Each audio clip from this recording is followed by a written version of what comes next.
what's up, everybody? It is Monday, May 2nd.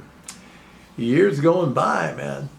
All right, I'm back from California. Actually, I got back on Friday night. Had a nice little weekend. Hope everybody had a nice weekend.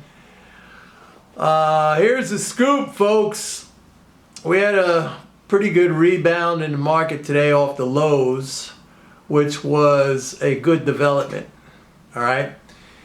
The thing is, and I think I've been mentioning this, April tax deposits, April tax collections took a huge toll on the market. We were stabilizing, the government tax haul was a record in April. Right now, I think I mentioned that total federal tax deposits are running almost 700 billion over last year. I mean, the deficit has shrunk to 521 billion. That is barely 2% of GDP. That's like 2.1% of GDP. I mean, that is a minuscule deficit, and it has negative implications. For one thing, I've been seeing a lot of commentary about the savings, personal savings, how the savings rate has plunged. And that's true, but everybody has the wrong understanding of why that happened. I saw one person who works, on Wall Street at a high level, and she said, oh, it's because of inflation. It's not because of inflation. I mean, I'm trying to explain to you guys that for every higher price that we as consumers pay when it comes to inflation or as a result of inflation, that higher price is paid to someone else. So like we're losing, but someone else is gaining. And you could see that in corporate profits and the pricing of goods and services. They're jacking up the prices. Corporate profits are booming, and that's because of inflation. So it's not, this is the same kind of wrong argument. Remember, I was talking about this last year when you had Neil Kashkari. He's the president of the Minneapolis Fed.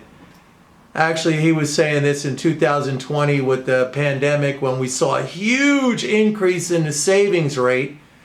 And that was because the government enacted massive stimulus programs in the trillions and trillions. So savings went from like 700 billion to 6 trillion. Unprecedented, just like a straight up shot.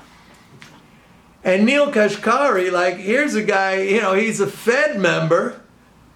And he says, well, that's because we didn't go to movie theaters and restaurants. And, to me, I cannot believe this because, yeah, I mean, if we don't go to movie theaters and restaurants, then the movie theater owners and the restaurant owners, they see their income and savings go down.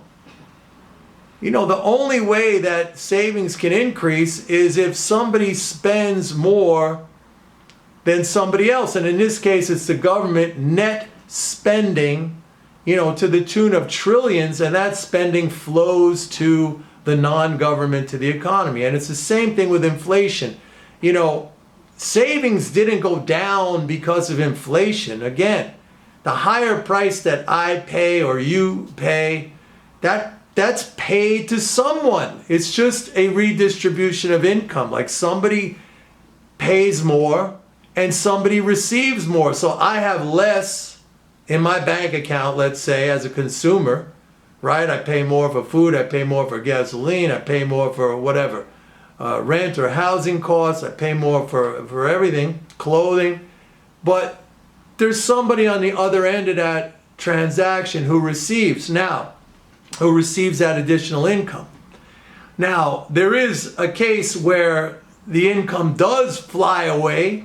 I like to say it doesn't fly out into outer space, but sometimes it does fly out to the foreign sector. Okay, that's when foreigners get our income because we run large trade deficits, and so that's a net reduction in our income to the foreign sector. That income doesn't stay in our economy, it goes away.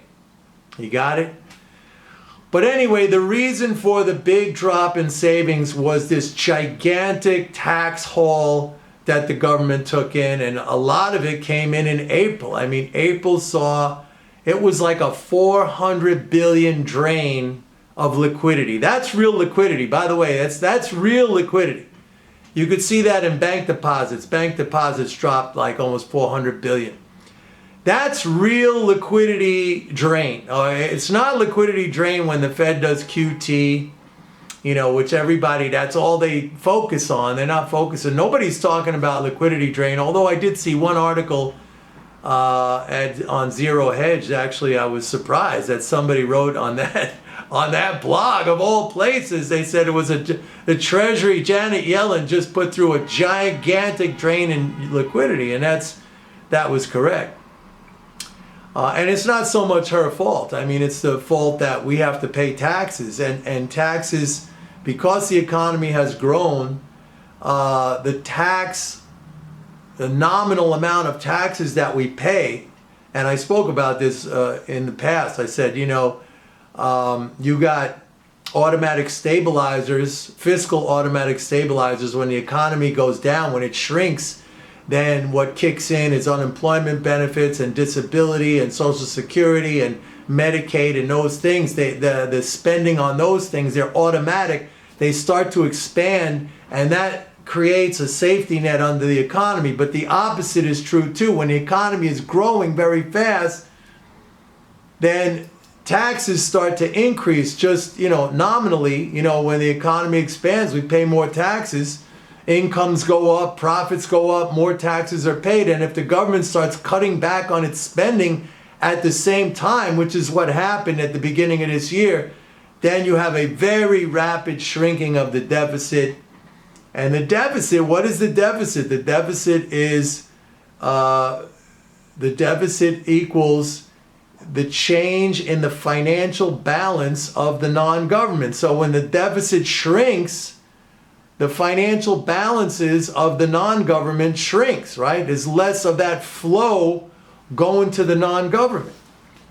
I don't know, people have a hard time understanding this, maybe because nobody ever explained it to them, but I'm explaining it to you now. That's how it works. But I did a Twitter thing.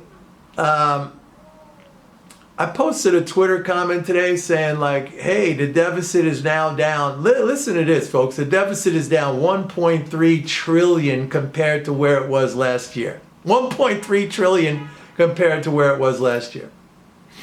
I mean, that's huge. Like, Biden has hit his target.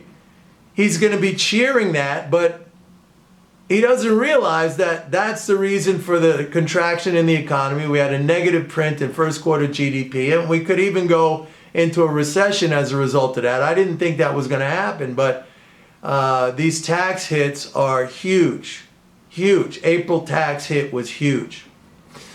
Now, May, eventually that money's going to be spent back out. The government takes it in, and then it's going to spend out. We're not going to have a balanced budget, but we're going to have a lower deficit than what we had last year, but they'll spend it back out over the course of the next several months. Luckily, this month in May, we're going to get a quarterly interest payment. That'll be close to 50 billion, so we'll have another big month. So, April was big, over 600 billion. May, we should have another decent month. But still, the net spending every month, what I mean by that is total spending minus total taxation. What is the deficit every month?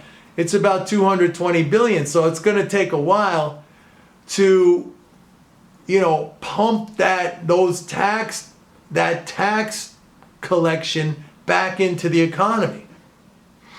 And that's why stocks are wobbly. Having said that, let me just mention the fact that sentiment is extremely, extremely negative. Like when you look at sentiment indicators, whether that's the put-call ratio, whether that's the AAII weekly sentiment, if you look at positions by dealers in the futures market, whether that's S&P futures or bond futures, I mean, these things are all at levels, some of them are at levels that we saw in the COVID crash, market crash of 2020, like March 2020, like extreme.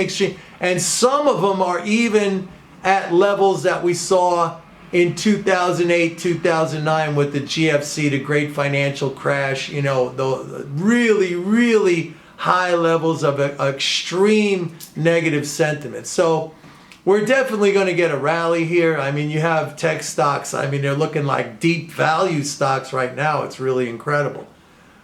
But we need to see that fiscal start pumping out again. And this is, you know, I'm a little bit concerned about that. I have to be honest, because, you know, there's no increase in spending.